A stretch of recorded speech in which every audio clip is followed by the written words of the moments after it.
Really, it is a pleasure for me to be here back in my home state. I'm a New Yorker now, which means I'm crankier. I think everything is really slow.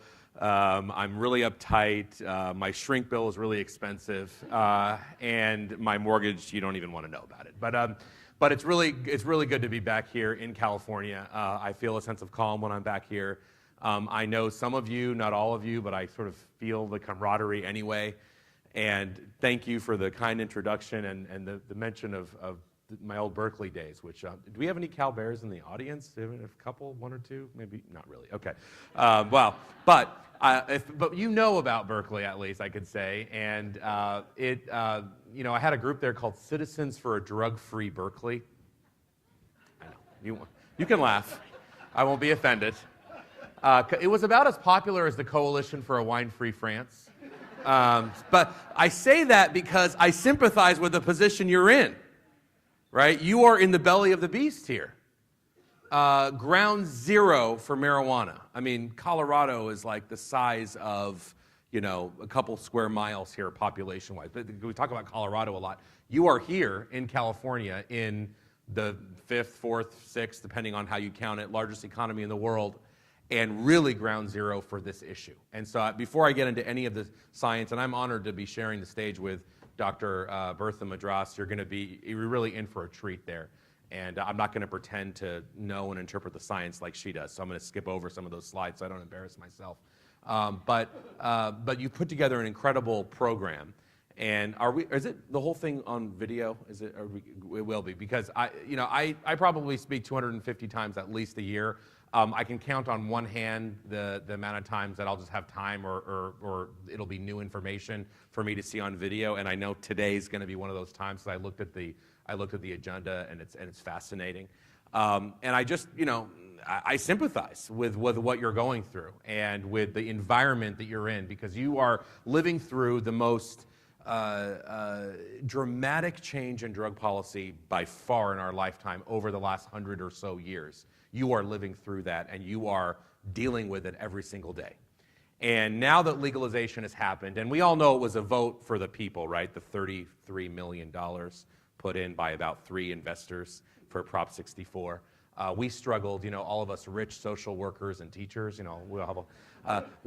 we struggled to get, and we got about 2 million, so we were able to get it up to 44%, which is not what we wanted. It was better than expected, though. But you're in a very, very tough environment here, and you're living it every single day. And, now that it's been legal, of course, all those problems that they said were going to be solved must be solved. So I just want to check in with you just to make sure. The gangs have all gone away, right? I think they're all enrolled into dental school or something. They've moved on. The black market's gone. Kids, because they said drug dealers don't ID, only retailers do. So no kids are using marijuana. They're all waiting till their 21st birthday, right? Because that's what they promised. You're not seeing any advertising anywhere. There's zero commercialization, right? Because that's what they promised at post-legalization. There's zero commercialization. People are just a lot happier. I've been hearing that lately even. People are a lot happier. They're more mellow. Your roads are totally safe. This is the place to drive, right? I mean, you're completely safe. Everything's awesome. And everyone's just having a great time. And let's not forget, the prisons have been emptied. There's no racism in the criminal justice system anymore. And there are zero arrests, especially from minority populations. Oh, and by the way, it's the little guy, the mom and pop farmers and the minorities that are making all the money because they're getting the social justice. Is that what's happening? Because I haven't been back to California in a while. Did you figure that out? It's laughable because it's a terrible, terrible, it's like if we weren't laughing, we'd be crying.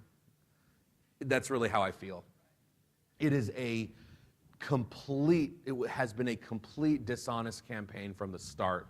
This idea that if we legitimize, normalize a substance, I don't care what the substance is, in this case it's marijuana, that somehow kids will want to do it less because that's working really well with alcohol. Like nobody drinks under 21. That's our experience. This idea that we're not going to have commercialization. This idea that we're not going to have the Silicon Valley. And I always like to tell people, don't blame You know, the old hippies at Berkeley. Give them a break. I mean, they still think the Vietnam War is going on. They're still protesting. They don't know what's, but the issue is they're not making, this is the irony. The ultimate irony is that Berkeley, like ground zero for the anti-authoritarian, anti-establishment, we hate the man, we hate capitalism, marijuana, free love, all the things that came with the 60s and 70s, they're not even they're the last people benefiting from legalization of those poor old hippies, you know, playing the drums on Sproul Plaza. They're not benefiting from it. And anytime I can beat up on Stanford, I will, but in this case it's true. The people benefiting of it are the ones from Stanford. They are the ones in our South. They are the ones in Silicon Valley. They are the billionaires. They're the guys with Ivy League educations, Stanford educations, the guys, for example, that created Juul, which how many of you know Juul was started as a marijuana company? I'm going to go through that today. So the point is, the ultimate irony is that this anti-establishment thing, marijuana, which represented, you know, hippies and the summer of love in San Francisco and anti-Nixon and anti-government and power to the people and a youth movement, that has now become the product of corporate greed. I mean, that is the ultimate sad part of this whole thing. And there are a lot of sad parts of the whole thing, including how cancer patients and kids with epilepsy and all kinds of people, vulnerable people, have been used as pawns to legitimize marijuana. That's another sad part. There are a lot of sad parts. But I think the saddest part, the most ironic, is that this drug representing the counterculture now represents the billionaires.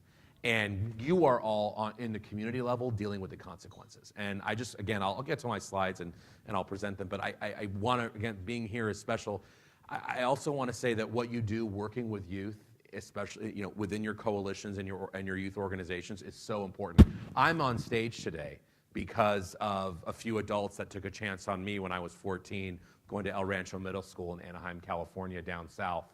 And there was an after-school program connected to one of the first community coalitions in the country, way before there was any funding. There was no such thing as HIDA. There was no such thing as DFC. No one knew what DFC was, if you were to say that. There was no, you know, so none of that existed, and I'm really aging myself.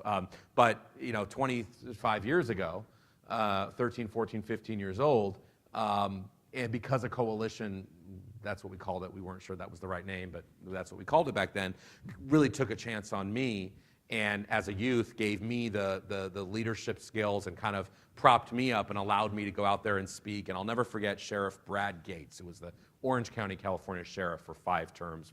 You know, he sort of defined, he's like the John Wayne sheriff guy that you all think about. And it was like everybody looked up to him. You know, how many of you remember Judge James Gray? He's a California judge, some of you do. He's a legalization advocate. He ran for vice president on the Libertarian ticket. He's a judge from California who believes we should legalize all drugs. And Judge Gray was so excited one day in 1996, I'll never forget, when he was going to debate the sheriff of Orange County on drugs, specifically marijuana legalization. And the sheriff took me, I was just a kid, I was 16 years old, I was going to watch from the audience. And the sheriff at the last minute said, "All right, kid, it's your turn." And he pushed me on stage to debate this very proud judge who looked at me and felt, you know, first of all, totally insulted that he wasn't going to debate the sheriff, and he kind of turned white. And he didn't know how to talk to a kid because everything he was saying was going to fall flat on a 16-year-old who was going to really tell him, frankly, I had very little to lose at that point, how it was going down at my school and what was really happening. And because I was given those leadership positions, and it has put me on the trajectory of where I am and learning from great people like Bertha and so many other people in this field, served 3 presidents since then, and on and on.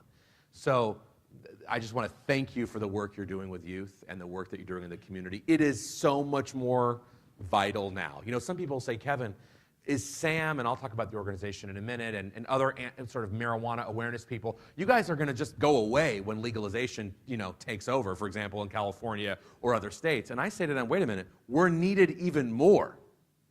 You know, when tobacco was sort of in many ways rearing its ugly head in the 80s, and now is back again on the vaping side, so don't feel too bad for big tobacco. They're making plenty of money. Don't worry.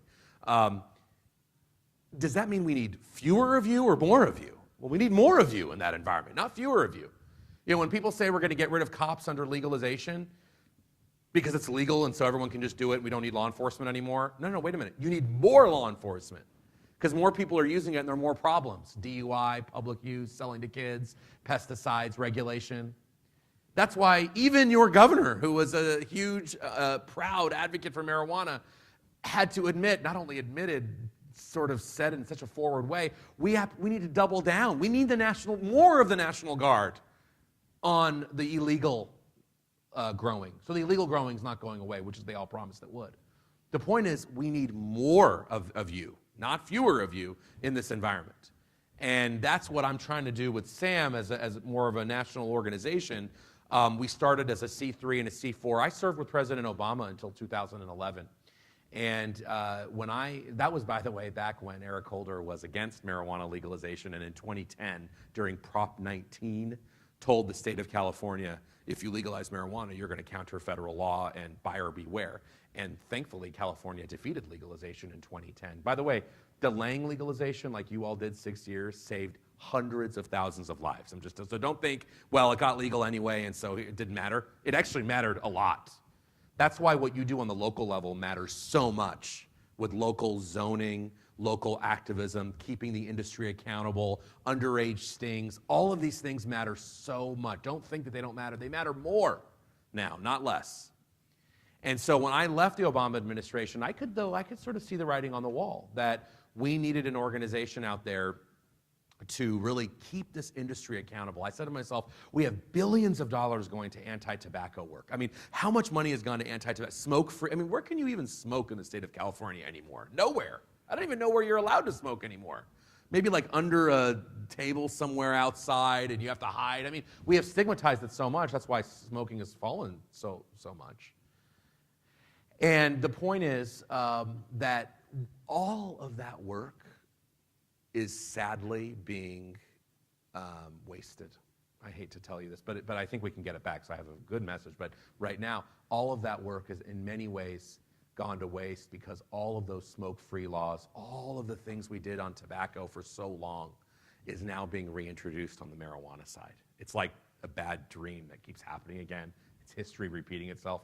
I talked to somebody, and I'm not really allowed to say who, but he's given away most of his wealth to fighting tobacco. He's a household name, you'd know him.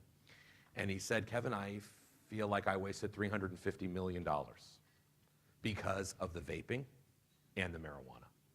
That is totally now getting us to forget about the struggles we had with tobacco. The most prominent scholar in our field who passed away, who wrote about the history of drug policy, his name, if you like history and you're a history buff like me, his name is David Musto, M-U-S-T-O. He talked about a term called generational forgetting. It means that we kind of learn something the hard way. With tobacco, I mean, we learned that they were lying to us for 80 years. We learned the hard way. We knew that tobacco was addictive, by the way, in the 1920s. The government didn't admit it till the 60s. We didn't hold big tobacco accountable until 1999, 2000 with the settlement agreement. Okay, so we got bamboozled for 80 years, by the way. We have a great history of doing that. That's why, with marijuana, I'm sure it'll be different. But that's our history, being bamboozled by big industry, addiction for profit, OxyContin. But anyway, my point is that we had to, unfortunately, learn the hard way. And, right now, I felt like there's this false dichotomy that either says you have to legalize marijuana or lock people up in prison. And most people think that those are your only two choices. And so we started SAM with former Congressman Patrick Kennedy, with a lot of the major medical associations, because I used to go to the medical associations and say, we need your help on marijuana. That's why it's so great to have someone like Bertha to translate science for most people to understand, because I know this is going to shock you. The average American isn't reading the Journal of the American Medical Association as light evening reading. I know, it's shocking to hear something like that. But the point is they're not. They're Googling, is marijuana addictive? And they're getting 3,000 search results, 80% of which are paid for by the pot industry. That's how we're informing ourselves on drugs. We're on Instagram, and the top 10 social media influencers, 8 of them are paid by the marijuana industry. That's how Americans know about this issue. So it's not surprising that when I tweet something out, I have 3,000 people saying, "But it's the mankind's cure for everything." Marijuana is, by the way, the only thing. I just love it. It cures cancer, gets rid of gangs, helps you with state budgets. It's an environmental savior. I mean, it's everything. Wow, where was this my whole life? Incredible. But that's what we hear, and that's what the average kid, unfortunately, I talk to kids a lot, and they say, Kevin, marijuana is just a plant. It's an herb from God. And they said, are you anti-God? Someone said that the other day to me. And I said, no, I'm not, but you know what else is a plant? Poison ivy. Tobacco, by the way, which every kid thinks is the worst thing in the world, which is great, but how can you think that's the worst thing in the world, but marijuana is okay? It's beyond me. It's just the stoner logic. It's stoner logic. There's no other way to put it. I don't mean to sound like I'm stigma, but it's stoner. There's so much stoner logic. The other stoner logic was the other kid who, I have to go off script here, sorry, who raised his hand and said, Kevin, I know marijuana is not addictive. And I said, really, how do you know that? He said, because I use it every single day. He said it with a straight face. Again, if we weren't laughing, it's like you have to laugh, because otherwise we should be bawling our eyes out that this is where we are as a society. Especially after being, again, bamboozled by three industries: alcohol, tobacco, and pharmaceuticals, which that's legalized drugs right there. So we went with the medical associations and said we need to get science into regular people's hands and try and interpret it. So things like, well, today's marijuana isn't your Woodstock weed. It's much stronger than it used to be. These kind of one-liners that people can kind of get their head around, they can kind of understand that. Those kinds of things are very, very important. I just like to remind people that big tobacco now, forget about it's not like a metaphor, it's the truth. Big tobacco, it's actually literally, people, I love millennials who they use the word literally all the time for everything, and it's not really literal. But this is literally happening. This one, it worked. Big tobacco is literally getting involved, and I mean literally, in the marijuana industry. Billions. In fact, we can't even keep up with their investments. This says 1.8 billion. We're up to 4 billion now. And that's Philip Morris. That's who brought us, all those wonderful public health messages from Joe Camel. Yeah, that's what brought us that. And again, it's generational forgetting, because when I even say Joe Camel to 18-year-olds, they have no idea who I'm talking about. They think the idea that this society ever thought it was okay to have a cartoon character promoting cigarettes they don't even think that's real. And then I have to tell them, your parents also thought it was okay to smoke 30,000 feet in the air when there was already no oxygen up there on a big metal bird with wings. They don't even realize, they can't even believe that that's the truth as well. But it's just history repeating itself. We have all these things now for marijuana. And my favorite scientific publication, High Times, said, but I put it there on purpose, because if they say it, you can actually believe it if they say this. And they revealed that the guy who wrote Big Pharma, Purdue Pharma's business plan for 23 years, his name is John Stewart, with an H, not the former late night guy, that he has now started a marijuana business. OxyContin was getting boring and frankly too toxic. Now everybody hates the Sackler family. They hate Purdue Pharma. At one point we loved them. We welcomed them with open arms. We said we had a pain epidemic. Please give this 23-year-old 750 OxyContins for twisting his shoulder. That was okay. But now there's always the backlash. That's why when you think about marijuana, you might feel lonely. Oh my God, nobody agrees with me. I am like a prehistoric dinosaur, part of the Jeff Sessions fan club, member of one. I get it, can feel like that a lot. I get it. But you will be looked on as right in history. Mark my word. You are the anti-tobacco advocates of the 1940s. Do you know how lonely they were? Oh my God, everybody in Washington was smoking. You couldn't go anywhere without smoking. Everybody on the screen was smoking. In fact, if you had a film that didn't have cigarettes in it, it was going to do badly. That's how you feel now. It's the 1940s, so just hang on. You will be redeemed. Because we're just this stuff is just coming to light. And when people see this for what it really is, they're going to say, how did we get fooled again? I mean, it's unbelievable. And I always like to ask people, what do you think the fastest growing drug dealer who's penetrating your community, what do they look like? And I'm not going to do that exercise with you, but if before I showed this, if I asked you that, I don't know how many people would have had these three guys up there. You know, the guys that look like they just walked out of Yale business school, which one of them did, literally. But this is the fastest growing drug dealer today. It's the investors that see big money. How many of you work with disadvantaged communities in places that it's hard for people to make ends meet paycheck to paycheck? About half the room or more. The worst part of this whole thing is that these guys, and we're taking the bait, are promising that your communities are going to prosper.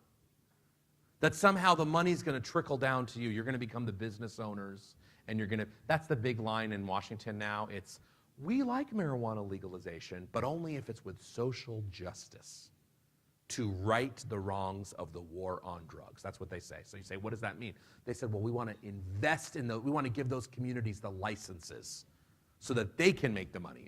In New York now, that's what they're saying.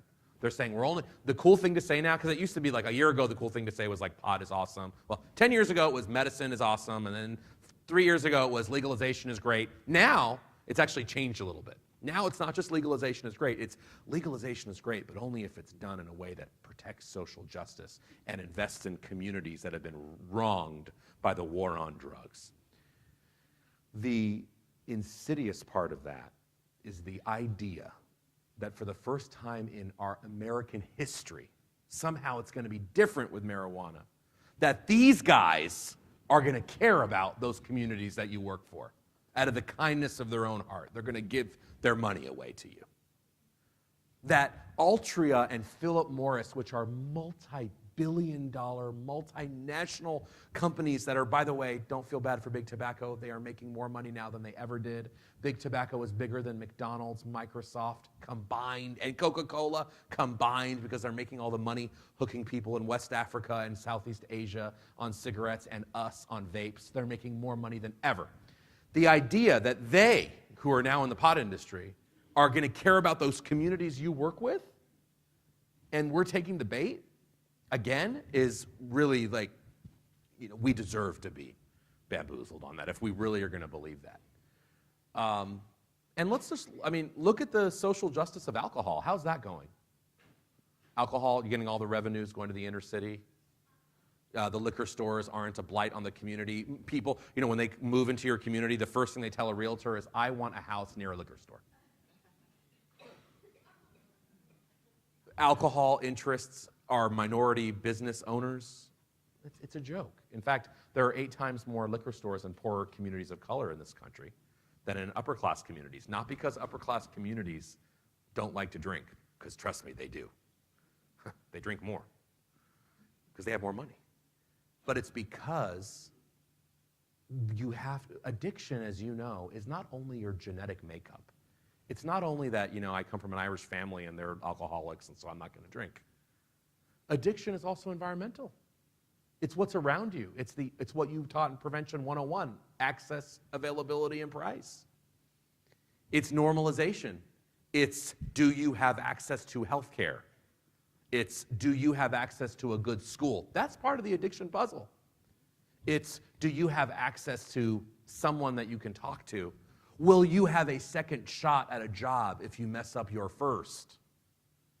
And of course, do you have access to treatment? Do you have access to care, recovery? All of that is part of the addiction puzzle that determines where you're going to go. And the alcohol industry and the marijuana industry and the tobacco industry, they target vulnerable populations because they're less likely to have all those things that often act as buffers for people to slide into addiction. Don't think that I left out pharmaceuticals. It's exactly what Big Pharma did. What did they do when they developed OxyContin and these opiates, which, by the way, to my knowledge, have zero evidence of long-term efficacy? Their efficacy was in short-term hospital acute pain settings. They were never to be given to people to go home to be on for a year. There's not even science behind that. But the point is, what did they do? They went to Appalachia. They went to poor white communities, coal miners who had a lot of pain, happened to have an employer health plan through the coal plant so they could afford the meds, because otherwise they didn't go to the minority populations because they don't have insurance. So they couldn't go to, you know, Compton, so they went to Appalachia because they had insurance. And so that's how they started their quest to addict people on something that was never meant to be a long-term prescription. Can you believe that? It's amazing. And that is exactly what these guys are doing. And we're now being promised in minority communities of all these gains that you're going to make. And we know they're only going to be losses. We know that for some of the people you work with, if they get fired from a job, it's going to take them 4 times more the time to find a second job than it would for me to find a second job. We know that the people you work with, they are going to be the most exploited by drug laws. So in many ways, I feel like right now we're living in 1918, not 2019. And I feel like we're in an era where everyone thinks this is awesome. And even though we have way more science on marijuana, don't let anybody tell you we don't know anything about pot because it's been illegal. Bertha will strike that down in a second, so I'm not going to go there. But don't let them tell you that. We know 10 times more on marijuana now than we did when we started to get serious about tobacco, let alone 100 years ago. But that's not, the comparison isn't on that. The comparison is just the societal acceptance. And I feel like we're in many ways repeating history. We're repeating these ads. These are all the cigarette ads. You should show the youth that you work with. We had asthma cigarettes. It's not that long ago. Asthma cigarettes. But they were actually being very responsible because they said not recommended for children under 6. Medical tobacco. Hey, slap the word medical on it and everyone will love it. That sounds kind of familiar. Medical opiates. Well, that sounds familiar. Medical marijuana. And they hired the doctors, they hired the scientists, they hired the movie stars. It's exactly what, it's like Kim Kardashian's gonna have a CBD-themed baby shower, she said. Well, I promise you she's not paying for any CBD at that baby shower. It's gonna be branded, it's gonna be on Instagram, then it'll go on MTV, then not MTV, whatever, Bravo, the show. Then it'll go on, so it's all part of a business scheme. Now, we didn't have Instagram and Bravo back then. Maybe that's why the IQs were a lot higher back then, but we didn't have those things. So they didn't do that, but they did, they got into the magazines that the housewives would be reading, that the doctor's offices would have right next. If you're gonna read about something in a doctor's office that they put there, you're gonna think that it's not that bad for you. So they had, trust me, they had very sophisticated marketing for 100 years ago. They did, just like we do now, but it's the same thing repeating itself. At the end of the day, if you ask me about marijuana, this is what I say. First of all, there's new marijuana and old marijuana. This is new marijuana we're talking about, not old marijuana, not the hippie stuff, not the ditchweed. We used to think that in America, if you wanted good pot, you'd have to get it from Mexico, not America. That's why it was called sin semilla, without seeds. Because the marijuana in America in the 60s was like twigs and branches, and you didn't know what was in there. But we've gotten a lot better at it. It's 30 to 40 times stronger now. We're way ahead of Mexico on marijuana production in terms of quality, strength, purity, quantity, reliability, on and on. Way, way, way ahead. And agriculture has helped us do that. Agricultural advancements have helped us do that. So we're now breeding high levels of THC in those plants. Already, legalization has had significant costs in the United States. Listen, it's going to take 20 years to understand the full thing. Don't think I'm saying it's a complete disaster already, and the early signs, I think, are bad, right? When I see that in Colorado, there are 4 times as many people going to the hospital for ingesting THC gummies, that's not a good thing. When I see that the poison calls have gone up, that in Washington State, there's double the number of car crashes. When I hear the tragedies, what just happened, there was a car crash, I think, in San Diego the other day here, where the driver was high. In New York, they killed the most deadliest crash in our history, was the limousine driver crash that happened a year ago. They just found out he had significant amounts of THC in his system. So the point is, those costs are already mounting. The employer costs, the secondhand smoke. Remember that, secondhand smoke? Well, you better get reacquainted with it again. Now, luckily, you're in California. You have a little bit more space than we do in New York City. We're all living on top of each other. If my neighbor is cooking curry, I can tell you whether it's red curry, green curry, or yellow curry, because because you smell everything. It's not just I know that they're cooking curry. I know the brand, the type, the style, the region. And so you better believe it that, God willing, if we have a newborn soon, that I'm thinking, I have to think about things about where the vents are and whether, and now of course we live in a building from 1900, there are no vents, we have window units, but still, you smell it through that. And so these are the things we have to be rethinking about again. Environmental concerns. Marijuana is a very, very thirsty plant and a very energy demanding plant. That's why you cannot be for the Green New Deal and for marijuana. It doesn't make any sense. You can't be, I told Bernie Sanders once, he didn't care. I said, you can't be mental health advocates and in favor of the one substance, much more than cocaine or alcohol or tobacco, much more. And this is going to sound controversial, but it's true, it's science. Bertha can correct me if I'm wrong. Much more connected to mental illness than those drugs. That's inconsistent. And by the way, you also, like, if you're a Bernie bro, you also, you hate banks, so you can't hate banks and love pot. Because banks love pot. They're trying to get into it. They want to get into the system. Money.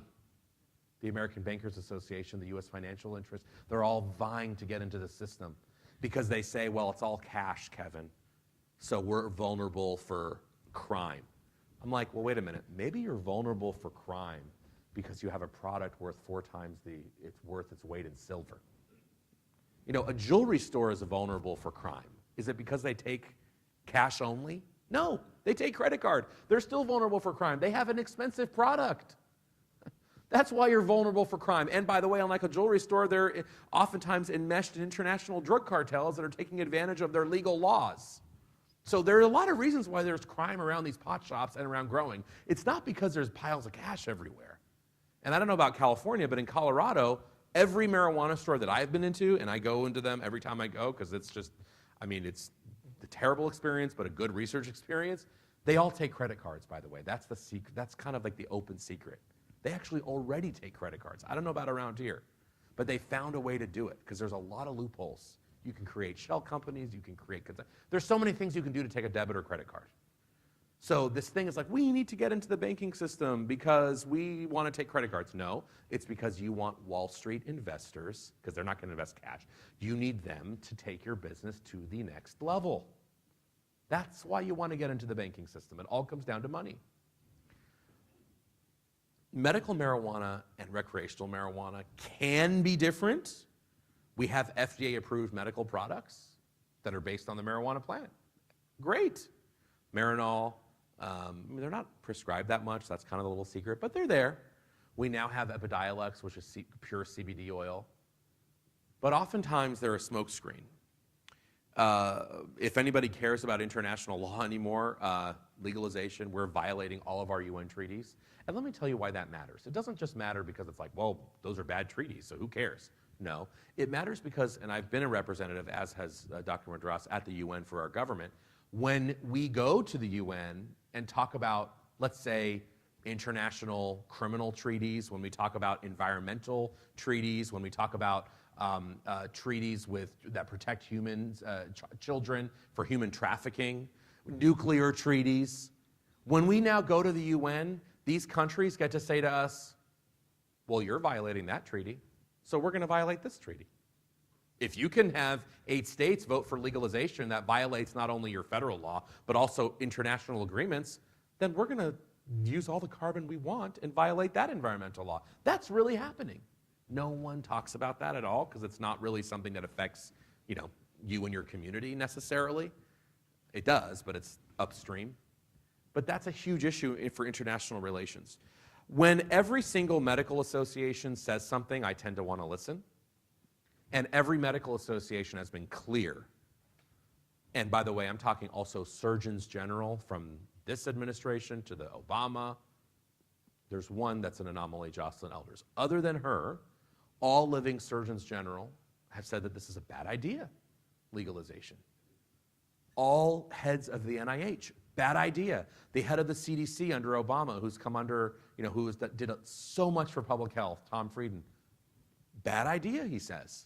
When those people say it's a bad idea, and the people that saying it's a good idea are Cheech and Chong, Whoopi Goldberg, and, Melissa Etheridge, well, I might like their music and their acting, but I'm not going to take scientific advice from Whoopi Goldberg.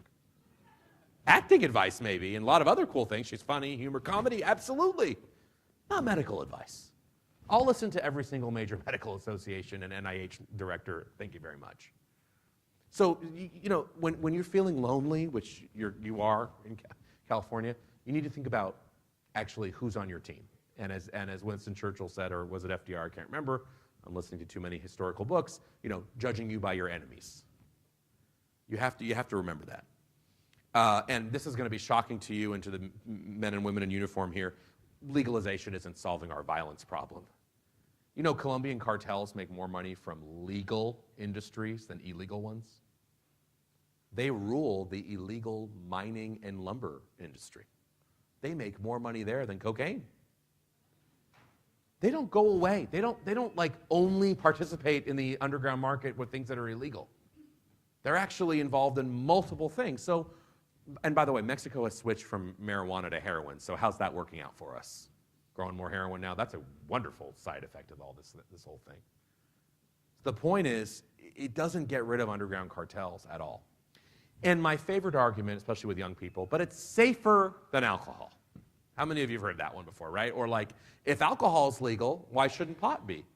Which to me is like saying if my headlights are broken, then maybe my taillights should be as well.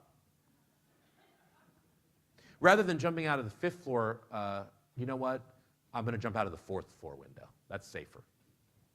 It falls flat. First of all, they're also fundamentally different substances. Alcohol is in and out of your system within 24 hours. THC and the effects last longer. Don't let anybody tell you that because they tested someone on the road and found that there was significant amounts of THC, that person used it a month ago. That's also stoner logic. No. First of all, and Bertha, I'm sure we'll talk about this, THC falls dramatically in the first few hours of your brain. If you have significant amounts hours after, which says it takes a long time to test you after you have an accident, and there are other things, and it's not just what's in your body, it's also you can see the circumstances. Was there marijuana in the car? Did they smell like it? Does it, how was the sort? There are ways to figure out if this was marijuana related. We don't have a 0.08 level, but there are ways to do it. And this idea that, it's somehow safer, I just want to step back a little bit, talk about alcohol for a minute, because people will bring up alcohol prohibition also. Why is alcohol legal? Just think about it. Just forget about all this marijuana, just for a minute. Is alcohol legal because it's safe? Is alcohol legal because families go, honey, the one thing this family needs more of is drinking? Or communities, cops say, if only more community members drank, we'd be better off. No. Alcohol is not legal because it's safe. Alcohol is legal because of an accident of history.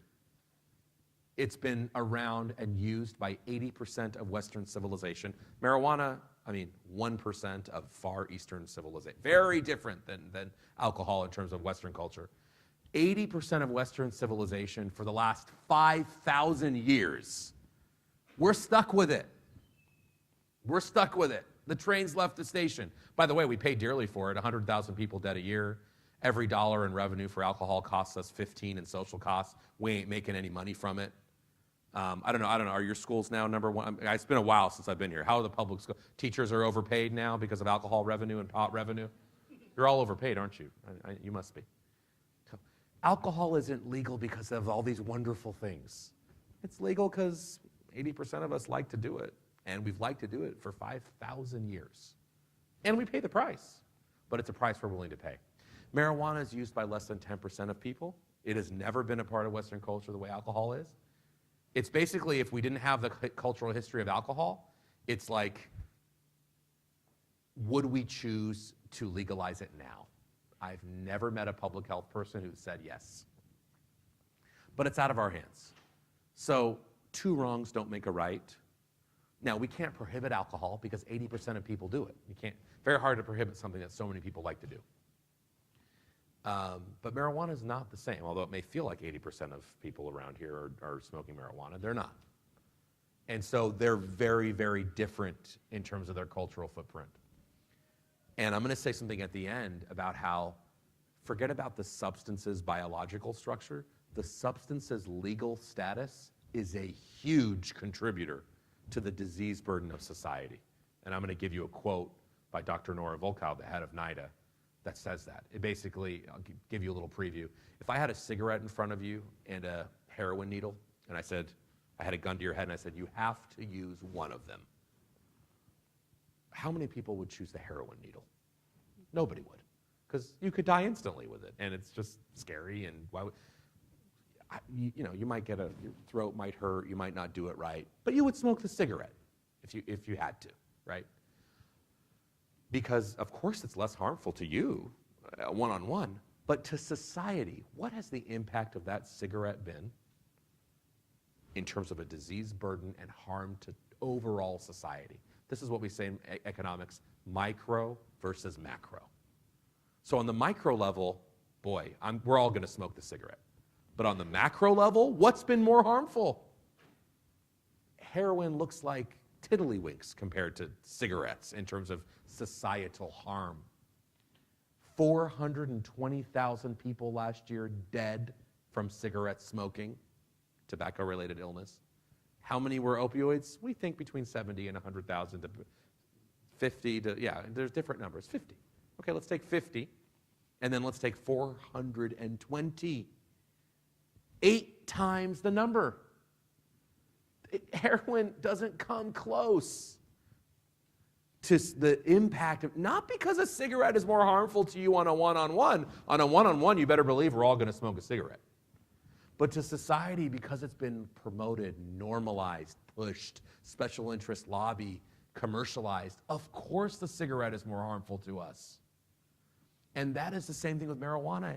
Of course it's less harmful to smoke a joint with 8% THC. Now, if you're talking 70% THC, we could have a discussion on it. But you couldn't get a joint up to 70. But if you're talking about a dab up to 70, we might have to have another kind of conversation. But I'm taking a 7% THC joint versus a hit of methamphetamine from a pipe. Yes, you're going to want to smoke, you might want to smoke the marijuana. But to society, there's no contest on what's been overall more damaging for more people. So increased potency, I talked about the medical, there are medical, and I don't want to talk about medical for long, and I also want to take questions. Can you give me like a 10-minute signal? Because I could be up here all day, and then it'll be evening, and Bertha will be mad at me, my wife, I'll miss my flight, it'll be a disaster. There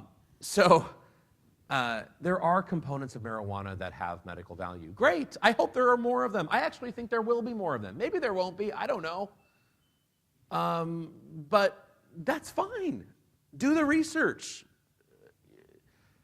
There are a lot of reasons why there's research and not research, which we can talk about if you want, but the research is happening. Great. For some people, it's helpful. Totally different than recreational use if you do it the right way.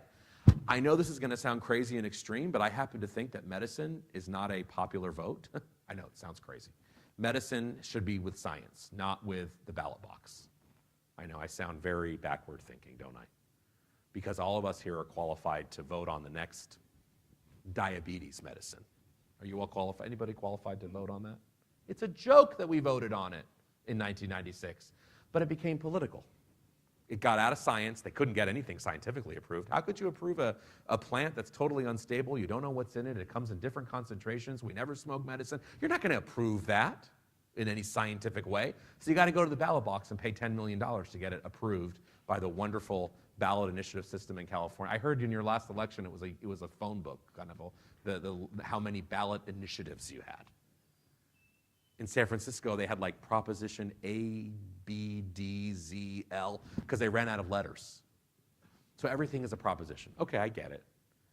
But for medicine, I can understand like parking meter policy being a proposition, like do we want to pay 50 cents or 75 cents an hour and the extra quarter will go to schools? Okay, you can vote on it.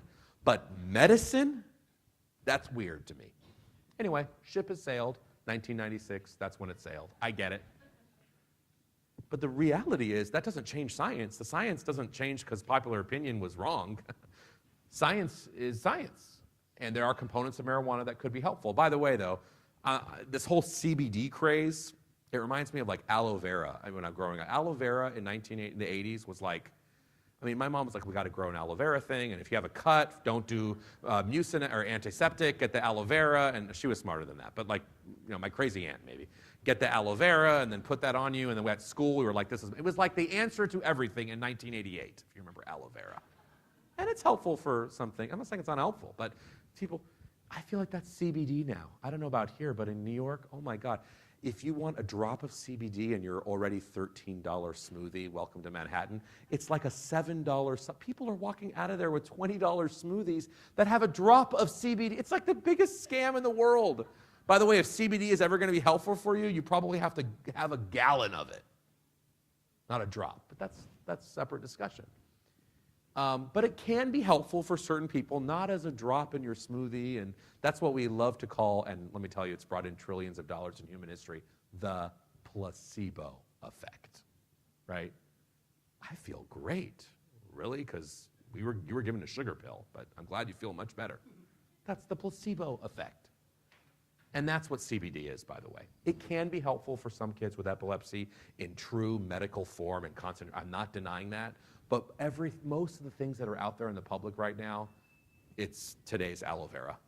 As I said, it's a false dichotomy. I do not subscribe to the faulty, shallow, small thinking that you either have to lock people up in prison for pot or you have to commercialize it and give it over to Philip Morris. That's what we call a false choice. I don't want to put a kid in prison for pot. And by the way, when's the last time anyone in California was going to prison for a joint? But anyway, we shouldn't do that, regardless. We shouldn't give them a criminal record, because an arrest record can hurt your chances of getting a job in the future. I get it. And you're much more likely to be arrested if you're from a poor, less privileged background. Totally get it. That's true. By the way, it's true for all crimes. But it is true, and we shouldn't do it. But I think it is totally offensive that the only time some of our politicians want to talk about social justice and jobs is in the context of pot. Can we talk about it not in the context of pot? Why do you have to wait for pot legalization to talk about the inequities in our society? Let's talk about those inequities. There are many. But having it tied to addicting a population is not the right way to do it. And so what happens is, do you know why 55% of people voted for legalization? Do you know why most of them voted for it? Not because, even in California, not because most of us here wanted to get high. That's not why. It's because people conflate the issue of decriminalization with legalization. When presidential candidates are talking about pot today, most of them don't say, we love the marijuana industry. Dabbing is awesome, we should legalize it. They say, we should legalize it because of the criminalization. Kirsten Gillibrand was on CNN yesterday on her town hall, and someone asked about prison reform, which, I mean, prison reform is about 1,000 things, none of which are about marijuana, by the way. But anyway, he asked about prison reform, and Kirsten Gillibrand responded with a marijuana answer, which, I mean, if you care about prison reform, don't focus on pot. That's crazy.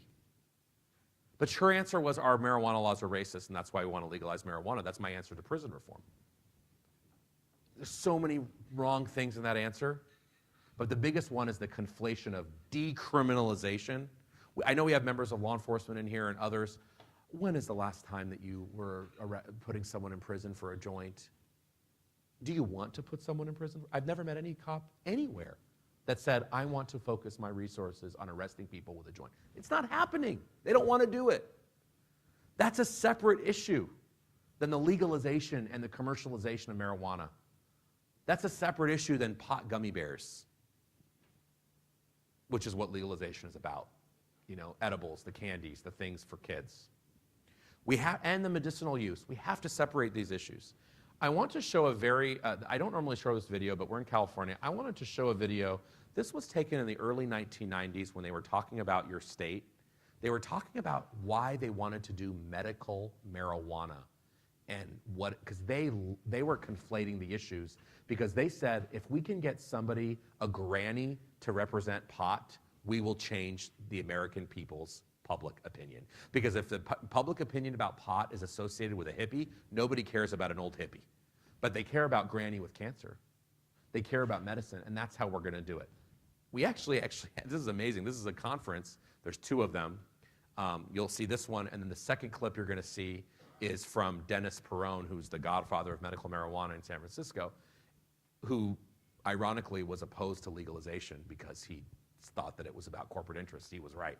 But they were in charge of changing the face of pot, and it's just an interesting bit of archival footage that we happen to stumble upon. So let's play it, and let's turn up the volume. It's hard to hear a little bit.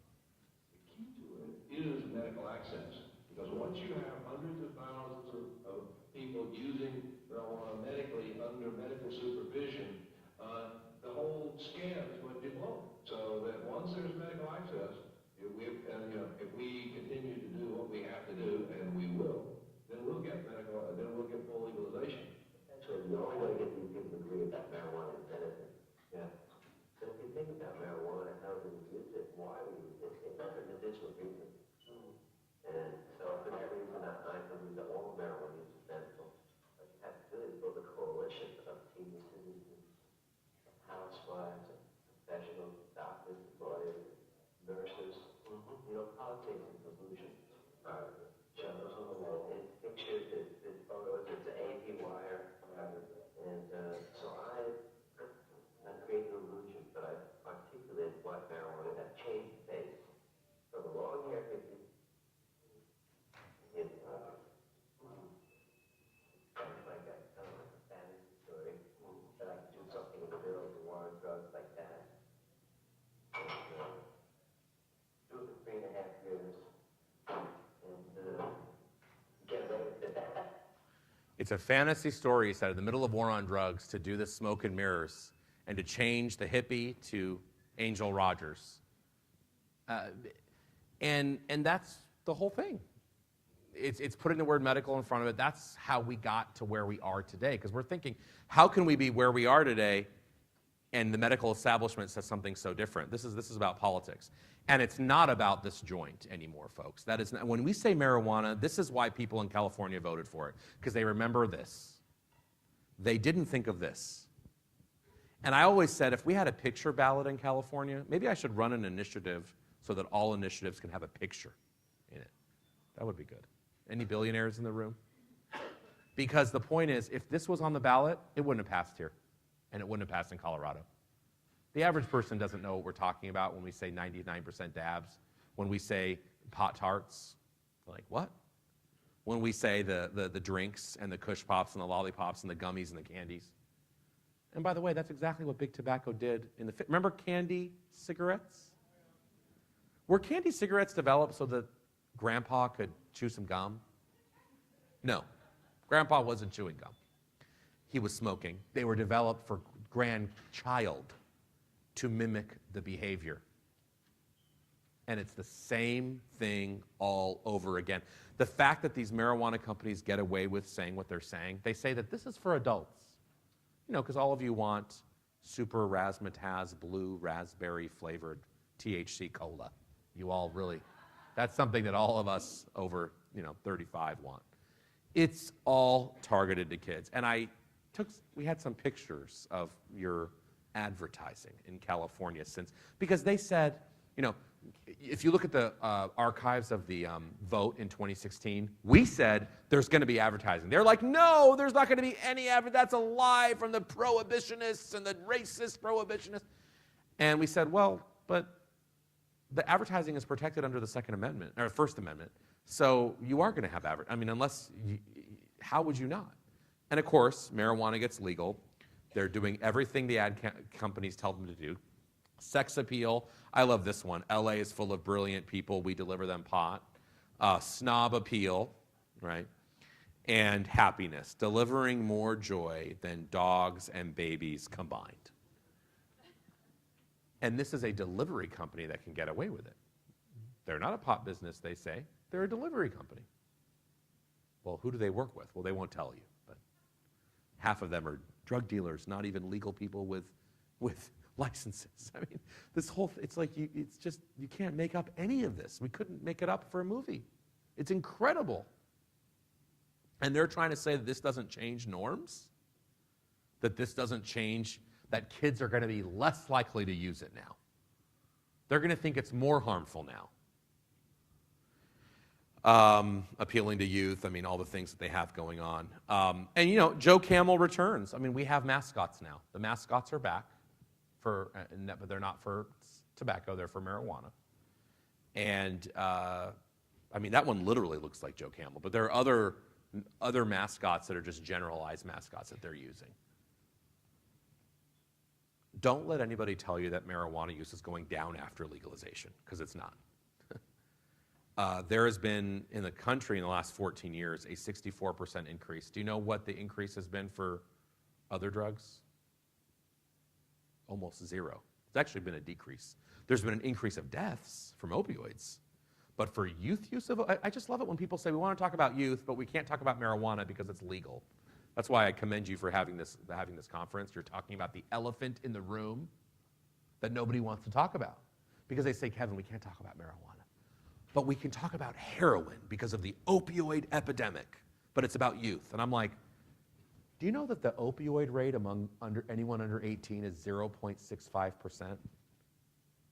And the marijuana rate now is up to 30%, depending on what measure you use. So you're going to ignore that, but talk about just because it's more politically acceptable. I can't tell you how many organizations said, marijuana is too political, Kevin. We have to talk about opioids in the context of 13 to 15-year-olds. Like, who starts using drugs by injecting heroin in their arms? That is not what a 13-year-old, most of them do.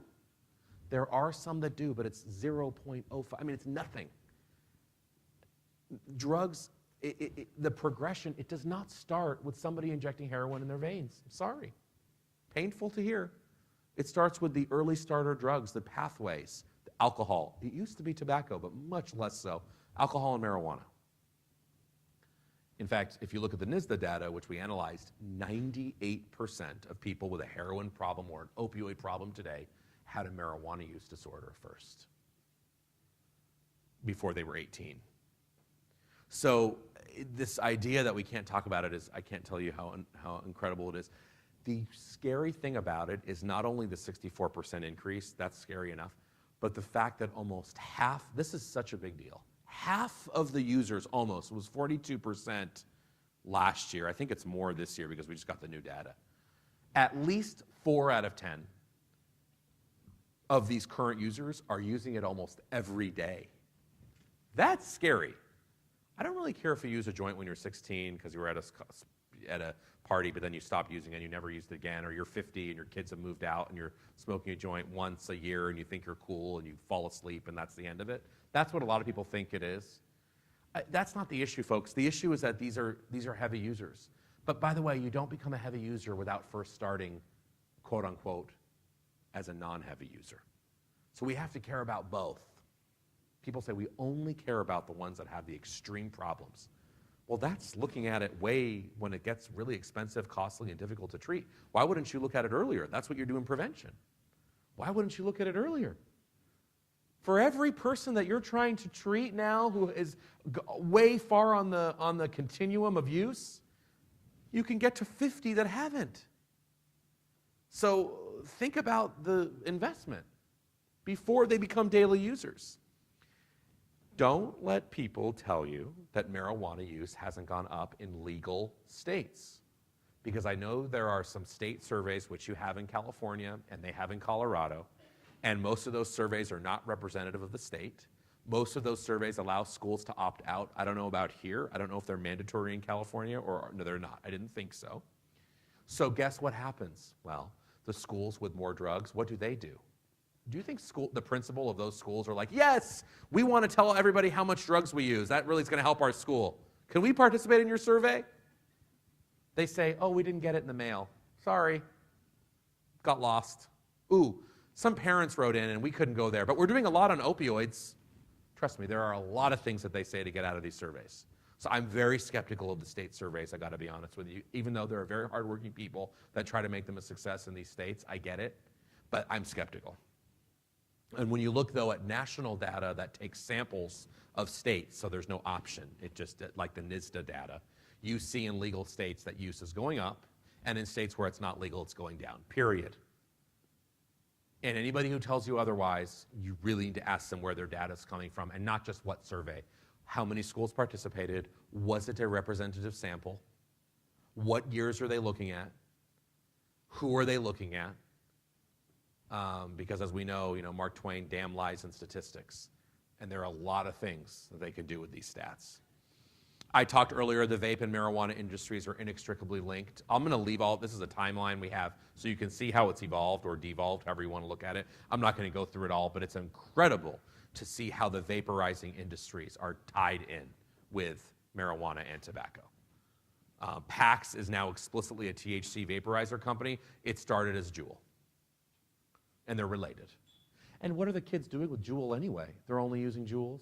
Of course not. They're dabbing with THC pods. Carding, right? That's some 18-year-old told me. He said, stop saying vaping marijuana. We don't do that. We cart. I was like, okay, I'm old. Carding. Cartridges, I guess. I know. It was new to me, too. And I do this for like every day. There's savvy social media. I mean, you can look at the examples. They said they weren't going to advertise. Look at their social media. Look at their branding. It goes on and on. The characters, the Comic-Con participation, you can't. It's endless, the marketing budgets these people have. It costs a lot of money to do this. By the way, the EU, Israel, and Canada has banned most of the things that we allow here. Well, because that's what we do. We allow a lot of indulgence here. It's kind of what we do. You know that guy I told you about, David Musto, the Yale historian? His book is actually called The American Disease. Origins of Narcotics Control, but it's the American disease. Because we do that. It's like when people say to me, Kevin, why can't we have a socialist system for marijuana legalization? And I'm like, well, what does that mean? They're like, well, the state owns it, the state sells it, we won't label it, and we won't commercialize it. Can't we do it that way? I said, sure, if we lived in Sweden. It doesn't work like that here. Where there even is state-owned liquor stores, they're all under threat. In Washington State, Costco, you know the story about Washington State with alcohol. Washington State was a state-owned alcohol state. And Costco said, ooh, we can make a lot of money. I mean, I love Costco, but they said this. They said, we can make a lot of money on alcohol. We're not making money on selling, 75 Gillette razors at once. We make money from alcohol. And they said, wait a minute, but in Washington, they're not, it's state-owned, so how can we get in there? They ran a ballot initiative 10 years ago. The ballot initiative said, capitalism, democracy, freedom, small brewers, allow us in. Fully funded by Costco, almost. The prevention people, all the money that you have lying around to do political campaigns, they mounted actually a very respectable campaign with no money. And they lost by 2 points. In the highest IQ state in the country, Washington, 51-49 in favor of open liquor. Costco's making more money than ever now. So anyone who tells me about legal, we can do it this way, wait a couple years, the interest will come in and make sure that does, because they don't make money that way. They're going to make sure that doesn't happen. There's weed-infused wine, the alcohol industry. Don't think that alcohol is out of this. They're all getting into it. Constellation Brands is a huge alcohol branding company. They put billions into marijuana. So these industries are all of our favorite industries are working together. Isn't that just wonderful? Alcohol, tobacco, marijuana, and pharma. It's like you can't make it up. Remember, the heavy users are the most important to the industry. So don't let anybody tell you that this is about adults smoking once in a while. It's not. It's about addicts. The alcohol industry, they love alcoholics. That's how they make money. I'm just going to be very blunt because we have 10 minutes left and I want to take questions. 75% of the alcohol consumed in our country is consumed by 10% of us. So big alcohol could care less if you have a glass of wine with dinner. You're unimportant to them. They really want you to be an alcoholic, though, because that's how they make their money. Don't tell me addictive industries thrive off of occasional users. Pharma. Do you know how many people abuse pharmaceutical drugs who are overprescribed them? You'll be shocked at the number. You're thinking it's like 80%. It's the opposite. Only about 15% of us overprescribed.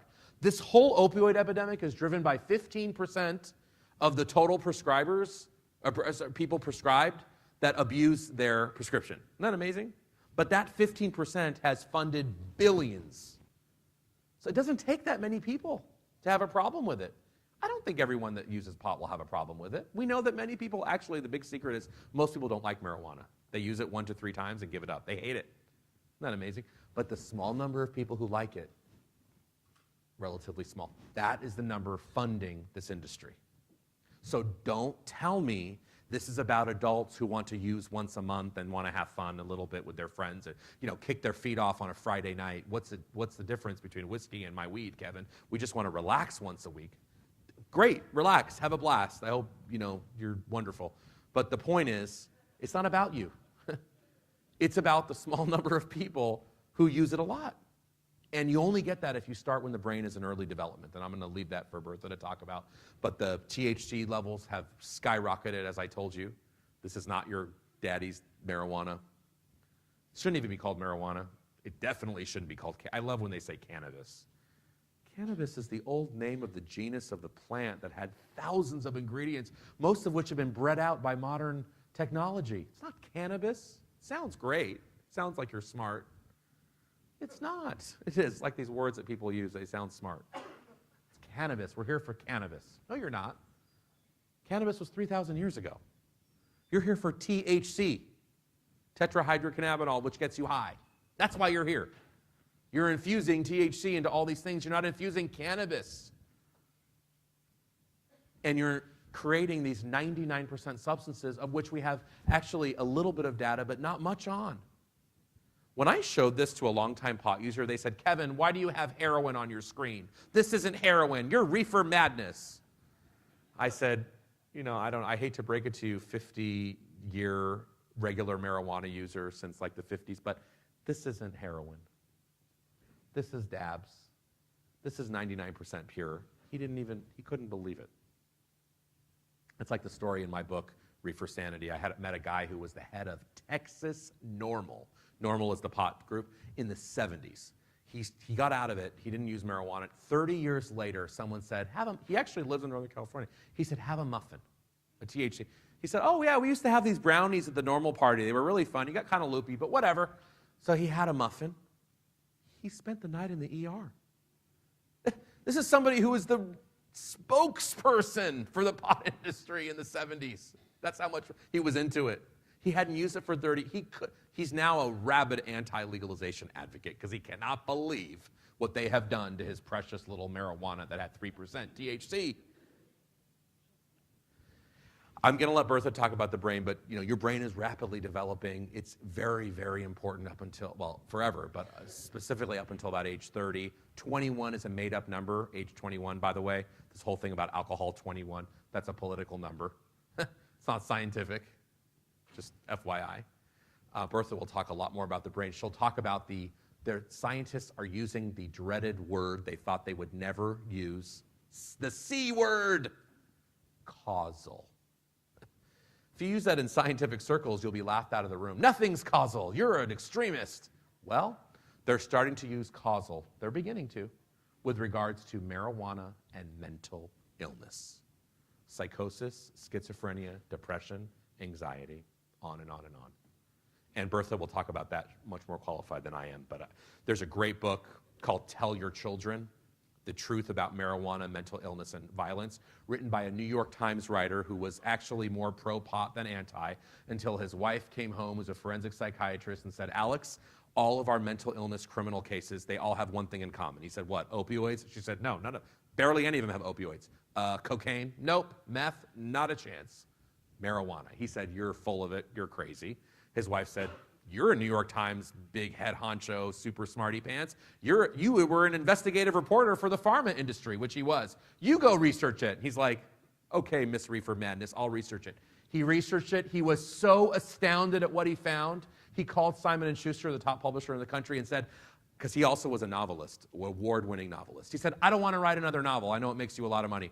I don't want to write a novel for my next book. I'll write one later. I want to write a book about drugs. They said, yes, write about the heroin opioid epidemic. Everyone wants to hear. He said, not opioids, marijuana. They were like, what? But marijuana is so accepted. I mean, we're all using it at parties now. We think it's cool. What do you mean? He said, it's a bombshell. And reluctantly, thank God, they published it. He was actually on Fox this morning. You might have seen him. And this is a bombshell. I don't make a penny from it, so I know I sound like a salesman, but I get excited from these things because we need other people talking about this. And you should check this book out. The industry today, I'm going to leave this for you, but they're not regulating. And I love the word regulation. When I say I love, I mean I hate. They're not regulating anything. They're fighting regulation. Do you know we went into Colorado, we said, okay, we get that it's legal. Can we please limit it so we don't have 99% concentrates? Can you limit your edibles? They laughed us out of the room. We won, Kevin, get out of here. They want zero regulation. Like any business. Most businesses don't want to be regulated. Find me a business that says, hi government, can you put rules on me? Thanks. It's a joke, the word regulation.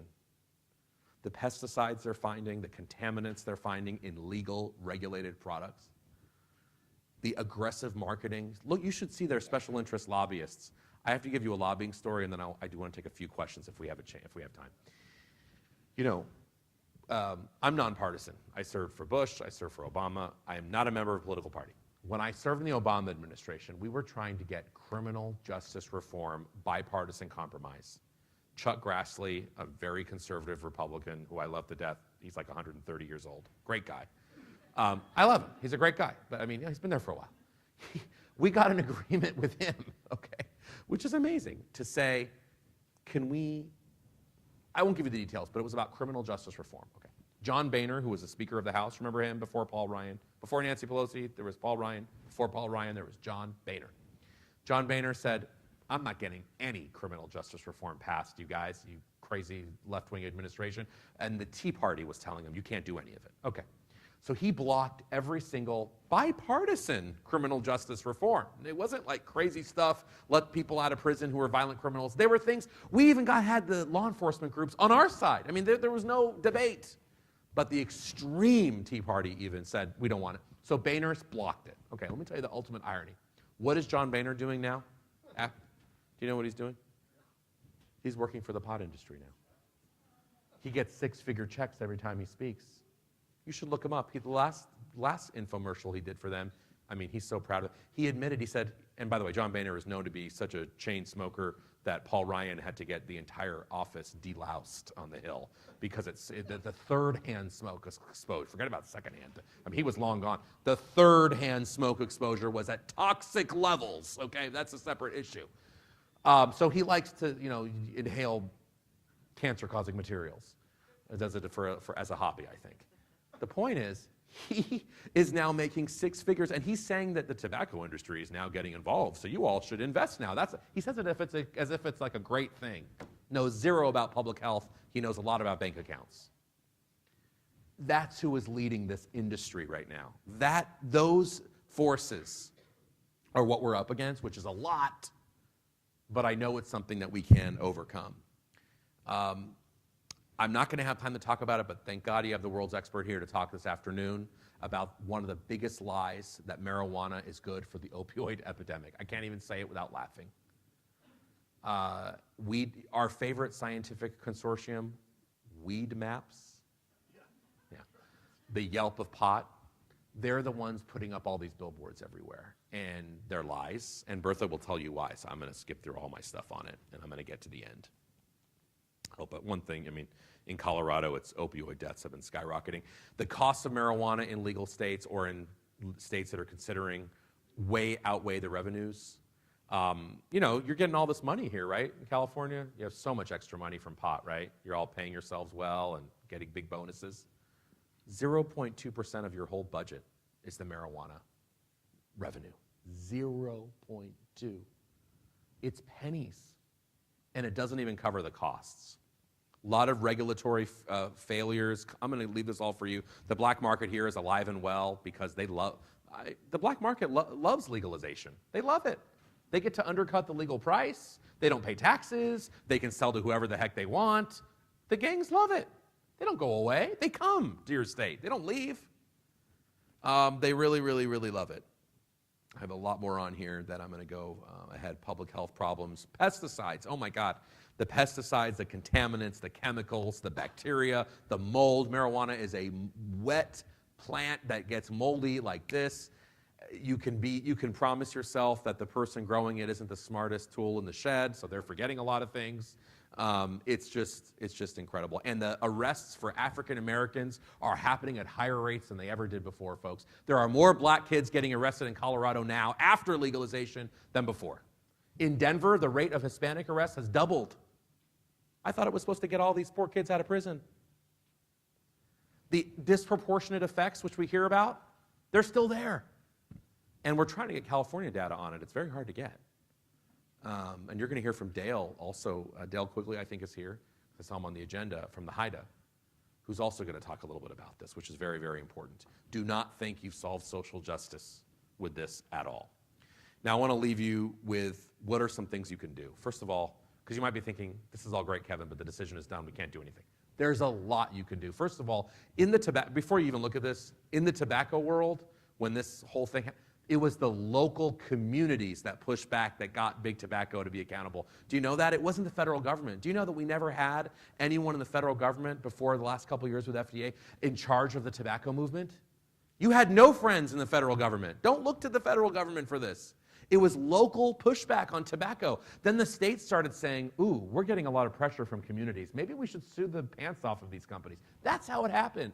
It went from the ground up. So it's in your hands. Don't look to anybody over there. It's in your hands what you can do. Make them tell you why they need 99% dabs. Make them tell you why they need edibles in the gummy bear form. You were in Sacramento. You're right here. There are things you can do. The marijuana industry, I know this is going to sound extreme, should not be making their own rules. But they are. They're serving on rule-making bodies. It's crazy. Can you imagine if Philip Morris was telling you how to do tobacco control? That's what we have. So you have to push back. Promotions, advertising, you need awareness campaigns, and don't forget, one of the biggest killers is drugged driving. Don't ever tell me marijuana's never killed anybody. I will give you the name of 3,000 parents that have contacted us in the last 5 years who are no longer parents of those children because they were killed or involved in a marijuana-related car crash with alcohol, oftentimes not even there. But if it was alcohol, it enhanced the marijuana problem. So it's a huge, huge issue. Here are a couple of my books. Reefer Sanity was the one I talked about earlier. I did one at Oxford Press as well, a scientific volume that we edited as well called Contemporary Health Issues. And contact us. We have a California affiliate. Many of you know Dana Stevens. She's down south. Don Bessie. There are many people who have worked with us in Northern California. But we need new advocates. We actually need new advocates in California to stand up to the industry. You're right here around the corner from the halls of power. It's very important. If you're at all inspired or interested in getting involved in any way, please email us, info@learnaboutsam.org. And on our website, we have PowerPoints, one-pagers, videos, stats. Use them all and take credit for them. I don't care. We don't have time to worry about the credit. Use it. This is for you. Learnaboutsam.org. And really, the future of our kids, and not just our kids, but what we want to say, how we stand up as a society, and what we want society to stand for is really in your hands. And you are more important now that this has passed and you're up against these massive political and economic forces, because you have the truth on your side and you have history on your side. And I want to thank you all for listening to me today. Thank you.